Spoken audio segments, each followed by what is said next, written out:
I want to introduce you to my friend Cade Thompson in the studio with us. Hello, young man. Good to be with you, man. I'm excited to see you. It's been a while. It has been a while. 4 days. Whole 4 days. The weather's a little different here than where we were at in Florida, though. You and I were at a big Florida radio conference. It's true. People like me in the room, people Yep. like you in the room, artists, Yep. air personalities. What's that like for you? This is your second year going. What's it like being in a room full of me? Amazing. It's like so much energy, and I love it. It's so fun. I grew up listening to Christian radio, Christian music, so it's fun to see so many familiar faces, and people are so supportive and so kind. So Was that a choice to listen to Christian music, or was that mom and dad in the car guiding the volume knob? I would say it was mom and dad in the car guiding the volume knob.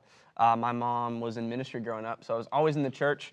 I always was that church kid, and going to practice or going to school or church, we'd have Christian radio on, and it had a big impact on my life from a very young age. Do you remember the first time you heard your song on Christian radio? I do remember the first time I heard my song in 2020. Song Provider, we were talking about it earlier. And I was in the car with the head person from my label and my mom, actually. And I heard the song on the way to a very important meeting. It was Provider playing on the radio. I couldn't believe it. So special. And you had written that song a couple of years prior to actually playing on the radio, right? That's right. I wrote that song when I was 18 years old. Before I moved to Nashville, before I had a record deal or anything, I wrote that song with my buddy Ross King, Carter Froge, and then Brian Fowler produced that song. And I knew from the second we wrote it, it was special, but I didn't know it would lead to where we're at today. That's awesome. Yeah, man. You're with Red Street. That's right. That's a label owned by Jay DeMarcus of Rascal Flatts, name drop. Life is a highway, I'm gonna ride it all night long. Was that a part of the record contract, as you had to sing one of his songs to him? That was actually my audition. Yeah, I'm just kidding. Could you imagine? And you chose that one. Yeah. Okay. I mean, big Cars fan. Big Yeah, Cars fan. No, just kidding. Take me into the room the day you're signing the record contract. What was that like? It was so special. I'd been making trips to Nashville since I was 16 years old. Had a producer that took a risk on me, and his name is Matt Armstrong, and he was in a session with somebody from the label. Showed him the song that we had been working on, it was Provider. The song got sent over to Jay DeMarcus, who was in the car with his buddy Jason Sheff from the band Chicago. And this song Provider plays on his speakers, and Jason goes, "Who is this kid? Turn it up." And that was a sign for Jay. Jay's like, "All right, let's have a meeting with this guy."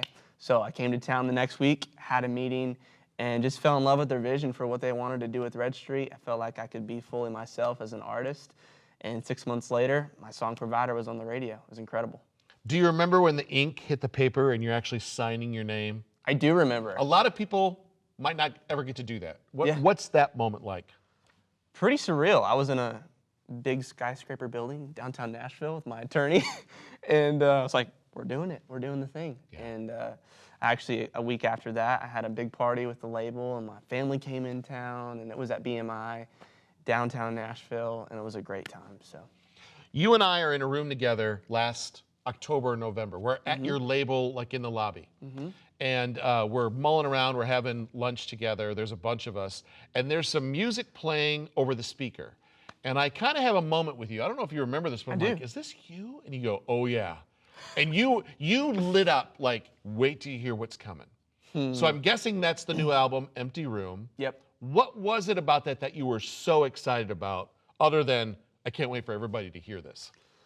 Yeah, you know, I think as an artist, it's your music that you make is so close and near and dear to your heart. And I got into music at such a young age, and so I've kind of grown up and kind of matured in front of everybody, honestly. You know, we put up my first song when I was 15 years old as an independent artist, went on my first tour when I was 16. So people have kind of seen me grow and my sound mature and all these things. And after 2020 hit, I finished up my first album, put up my first album, Bigger Story, in 2021. And I was playing a lot of shows. I was on the road a lot. And I kept coming back to this space where my whole music career and everything started with me just in an empty room in my middle school years in Sioux Falls, South Dakota, writing songs, not trying to be heard by anyone, but trying to write songs to honor the Lord. And I kept coming back to that same spot. That's what sustains me. And so I'm so proud of this new album, Empty Room, because I feel like it's fully me. I feel like I was able to be a part of the production and see the vision straight from the beginning to the end. And it's so special to have this out in the world. You put out an album during the pandemic, though. I mean, Great time, right? Please tell me, though, you look at that as quite an accomplishment because we just didn't know what's happening. I know, it was pretty surreal. My first song, Provider, released a month before COVID hit the world, and I ended up going back home for 3 months. I remember we were talking about this, I think it was March 13th. I was playing a show with Jason Crabb in Virginia. Didn't even know if we were gonna play the show. We're here in the interstates, we're shutting down, and all this crazy stuff, right? I go back to Nashville, end up a week later going back home to South Dakota. And that was a really key defining moment for me, man, because I remember very vividly one afternoon, I got on my knees and I said, Jesus, I don't know if I'm ever gonna be able to do this whole music thing again. I don't know what this looks like. I don't know what the future holds. But I had to come into the understanding that my identity cannot be found in what I can do for Christ, but in who I am as a son in Christ. And that's my identity first before I'm an artist or a singer or a musician. And that was a key moment for me. Wow. The new album is out. As you and I are talking, there's a song playing in the other room right now called Good God. That's right. And that wasn't even supposed to be on the record. No. Like you were kind of done-ish. I have this thing where I just keep writing and turning in more songs, and the label's like, okay, you done? I think we need to wrap up this album. So yeah, it was a last-minute cut. So if somebody who hasn't heard that song yet, give me the nutshell. So I walked into the writing session that day, and I said, guys, we've got a lot of heartstring songs, which are good. We got to have them on an album, right? But I wanted to write a song that could just celebrate God's goodness through the ups and downs. And I wish I could say that every day I'm filled with joy and I'm the happiest person on earth, but that's not true because life happens, life hits, and I have to remind myself every day of God's goodness that is unchanging, that is faithful throughout all time. All right. Where can listeners and fans follow you at social media-wise? At Cade Thompson Music. Really simple. Cade Thompson Music. Cade Thompson Music. CadeThompsonMusic.com. Wherever you want to find me on social media, I'm there. All right. Can we do some kind of cool like fist bump, handshake, and then a thumbs up? That'll be our thing. Yep. Okay. Okay. So pound, shake, thumbs.